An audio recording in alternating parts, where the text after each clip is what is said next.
The Princess and the Human, Book 2, Chapter 26. Don't Shoot the Messenger. Shortly before the ceremony, Gathé sighed as she closed the door behind her and watched the rest of the team retreat to their respective rooms. Another working period was over. Another period with frustratingly little progress. After their return from Erios, the doctor had taken all the bodies they had gathered with her to the Royal Institute on Viamenar, the planet's capital. A team had quickly been assembled, all experts in medicine and xenobiology, along with an entire section of the institute dedicated to the examination. Once everything was ready, including living quarters for the team, the section had been quarantined and sealed off. On paper, it wasn't necessary, as the human illness, no matter how mutated, shouldn't be able to infect anything on their planet aside from Kaikla and Nadine, though the latter claimed that she should now be immune to it for a while. However, protocols were protocols, and considering the fact that they were dealing with an unprecedented epidemic, no one complained. The team basically had two goals. One, analyze the cold medicine and find a way to recreate it, ideally adjusted for Taishri usage. And two, find any possible piece of information about the illness that could shine some light on the matter. For this, the team had split into two groups, and as the only one with knowledge of human biology, Gathé was part of the second group. The first group had apparently made steady progress, although the awaited breakthrough had not yet come. That they could only work with very small samples due to their very limited supply probably didn't help. Still, there was more progress than Gathé's group had made.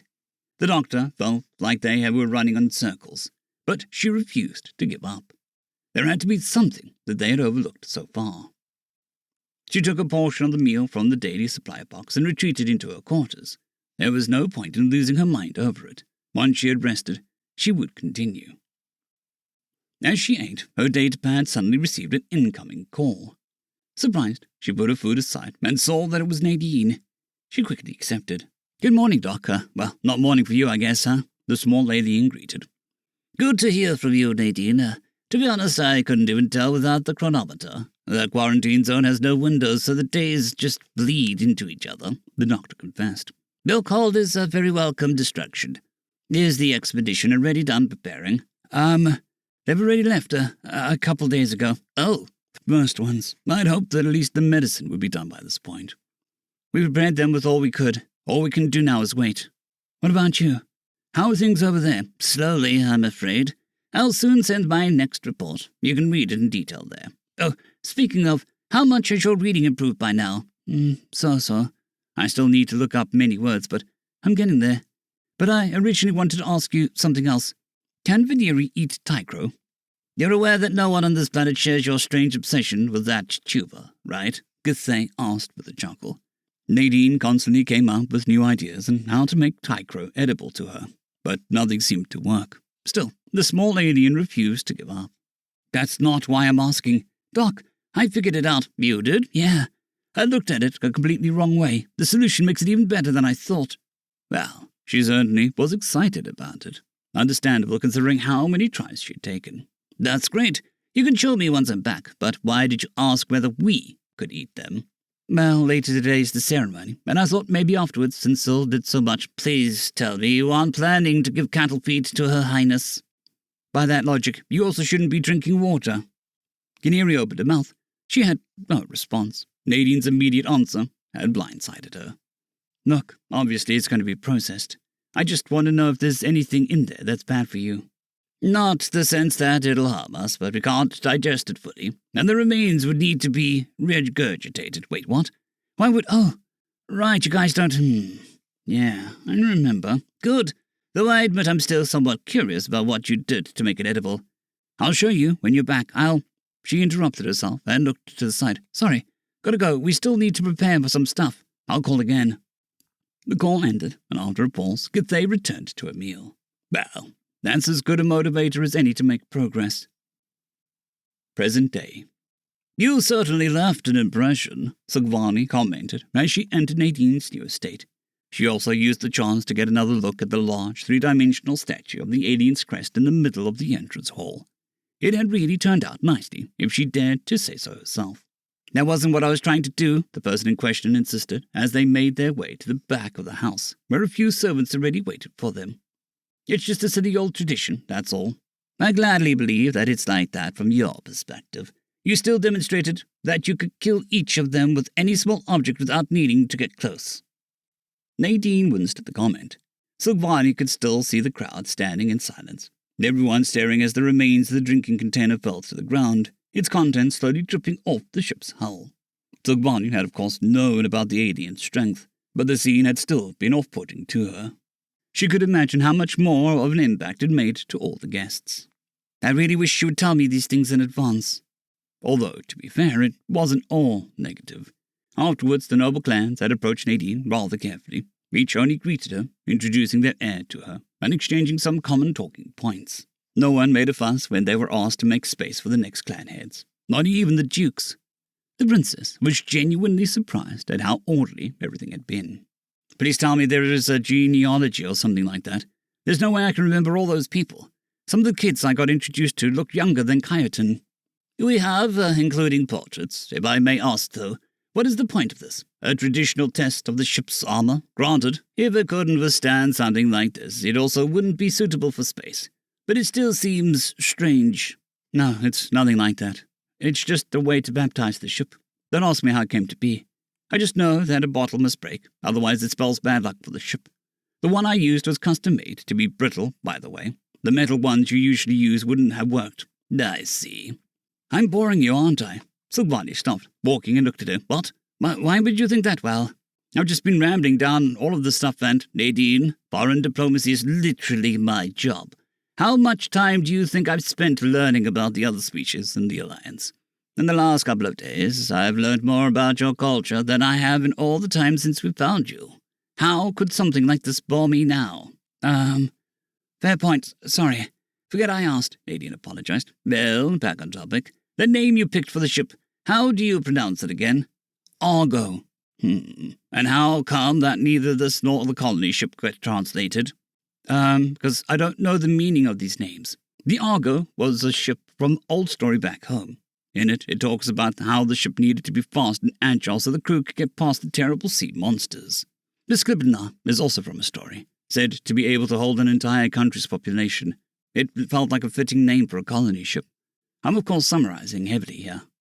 I assumed as much. Still, it is interesting to hear. For the record, when you say the story, I doubt you mean historical events, right? No. Made-up tales and myths. The two of them stopped as they reached their destination, a door with a large danger sign. Two servants were also here, one of Nadine's new attendants and Liza, the former mechanic at the Star Palace that Nadine for some reason had insisted to rehire. The final person waiting for them was Lingari of Clan Lingontos, the fourth child of the current clan head, and a respected engineer. Your Highness, Lady Nadine, we are ready for the final test. He greeted them as they approached. He then pointed at a control panel. The room can be controlled from both inside and outside, in case anything goes wrong. This one is the emergency off switch. The field is calibrated to only be within the room's borders, but should it expand for whatever reason, there is another one over there, he explained, pointing to the opposite wall. If you use either of them, I ask you to just not turn it on again. Call me, and I'll look after everything. Now then, with your permission, I shall begin the test run. Go ahead. The engineer bowed and went to the control panel. Several lights going on indicated the machine was coming to life. Now, as I stated, the bubble doesn't encase the entire room, but is still advised against entering whenever it is turned on. Since mass-produced gravity cores are built with Homne's gravity in mind, we needed to tinker a bit to get a different setting. We don't yet know how that affects the machine in the long run, or the effects of extended use within Homne's low gravity. Done with his explanation, he stepped aside and Nadine opened the door. If Silvani didn't know better, the room would have looked rather unspectacular. Empty, aside from two large circles drawn on the floor and another control panel. But she knew better. Even without the large warning sign at the door, she would not survive entering. All right, here goes nothing. Reaching the outer of the two circles, Nadine slowly extended her hand. Wow, that feels so weird. The outer circle marks the point where the gravity bubble starts, while the inner circle shows where it's at its full strength. Nadine nodded. The buffer zone between the two circles was rather slim, and the small alien decided to skip it with one big, for her size, step. She walked into the inner circle. Immediately, she stumbled and fell forward. "Nadine, I'm fine," she called, quickly catching herself with a short lunge. "Oh, boy. I almost forgot how heavy I used to feel. This'll take some time to get used to again." "But is it as it's supposed to be?" the princess inquired to make sure. "Yes," Nadine confirmed and turned around. "This'll be invaluable to my body. You did great work, Lord Inlingari." "Thank you for your kind words, Lady Nadine. I've instructed your mechanic on how to operate everything. If anything else comes up, do not hesitate to contact me." He then left, and Nadine dismissed the servants as well, so it was only her and Sukhvani. The small alien went down on her belly, trying to push up her body with one hand. Yeah, not happening. Need both again." "So this is how it's normally for you? This is how your home feels?" "Yep. Feels in the most literal sense. Sucks that it would kill you, but still, there was something else I wanted to ask." Nadine sat up. "You see, there is another human tradition called a housewarming party. Basically, it's a small celebration when moving into a new home. Normally just close friends and family. But, well, don't really have much of either here, so I thought maybe we could, I don't know, stay here a bit longer, eat something together." The princess chuckled. "Honestly, that sounds like a good way to calm down. I had planned for a ceremony to last longer, so believe it or not, I actually have time on my schedule. Should I call over Philippine and Ragged as well?" Nadine's eyes lit up. "Yes, great idea. I'll prepare everything." Nadine stood up and rushed off, stumbling again as she left the gravity bubble. Sukhvani made a mental note to remind her to always deactivate the room, although for now she simply called for the mechanic. It didn't take long for the two kids to arrive by shuttle. Servants let them in, Raccoon was always holding on to his stepsister. The princess met them at the entrance hall and guided them through the mansion while explaining the concept of a housewarming party. "As I understand it, a casual atmosphere is desired to make sure it feels like a home, so try to ease up a bit." The meal wasn't much different from what they would have eaten in the Star Palace, unexpectedly so. After all, Sukhvani had decided to lend Kabat to Nadine until her new chef was trained to cook for a human. Said human's tray, however, contained a few things she hadn't seen before. Nadine noticed the princess's gaze and grinned. She picked up a light brown, disc-looking object and held it up. "I finally figured out the Tycro," she explained. "My misconception was to treat them like a vegetable. They aren't. They are closer to grain. I think I could actually make bread with those. Well, flat bread, but maybe I can figure out yeast. There has to be a way, maybe." Her voice got quieter as she switched from explaining to mumbling. Sukhvani had no idea why she was so excited over this, but as long as she was happy, it was fine. By the way, Your Highness," Philippine chimed in. Is that too formal? Am I violating the tradition? But I couldn't possibly. It's fine. Just speak right. My apologies. We are supposed to tell you that the messenger from Krasnov came through the upper lane earlier today. They are scheduled to arrive tomorrow. Apparently it's urgent." The next day, Grindel sat in her chair, her beak clammed shut, in desperate attempt to prevent it from nervously clicking. After landing, an escort had already been waiting for them. Shuttles had brought them to a huge palace. It had been an impressive sight, both outside and inside, with various pieces of art lining the corridors. Grindel even recognized some of them to be of Krasnov origin. They were brought into a spacious, heavily decorated room. Grindel herself got seated in a table, while Dr. Menaka, as well as the two of her soldiers doubling as attendants for appearance's sake, stood behind her. This was it then. She was about to meet foreign royalty. Just what had she done wrong to land herself in this position? She was not given time to mull over it much more as the door opened. A Veneeri, taller than all the others she had seen so far and wearing a green cape with two arms at a cast, entered. And behind her, Grindel stiffened. It didn't look exactly the same. The skin was notably lighter, more pinkish than brown, and it lacked the blue hue, but she had to agree with the elder's assessment. The alien undoubtedly belonged to the same species as the corpse, except it was alive, a living member of a species that could fight and kill 10 Karosha with its bare hands. "I agree, Your Highness," Grindel hastily said, and stood up, not completely able to suppress a fumble. This time, she had checked multiple times to make sure that she was wearing a translator. "Captain of the Hunter and leader of the Hixbilia's 16th Flotilla, Grindel, I'm honored to be in your presence." "Greetings as well. I am Sukhvani of Clan Chiron, first princess of Humne." Her gaze then turned to the unknown alien, who was quiet for a moment, then stepped forward. "Oh, right, I'm Nadine Valentina Esmeralda Anastasia von Klott of House Heidenfeld. Representing humankind and Humley, you may call me Nadine. That's very well, Grindel quickly said to play down her confusion. Then, regarding the message I bring, Nadine, you wouldn't happen to recognize this individual? She showed them the picture on her datapad. The alien's eyes widened. She then stumbled backward, her legs giving out as she fell on her back, much to Grindel's confusion. Nadine, the princess called out as Nadine's chest began to quickly rise and fall. Grindel looked between the two, unsure how to react. The princess's head turned, eyes fixating on the captain.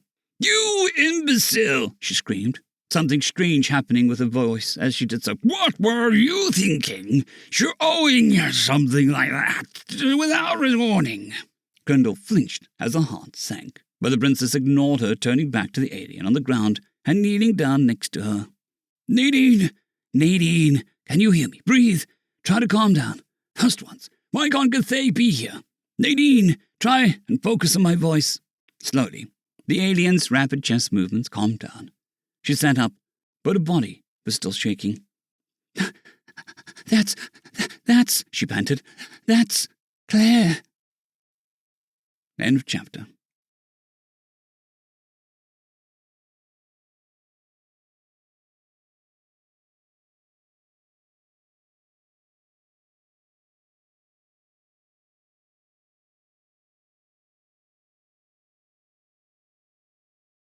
I'd greatly like to thank our Tier 5 channel members, Casper Arnholtz, John Creighton, Manathayria, 050, Dragzoon W.R.E, and Elijah Silvercross.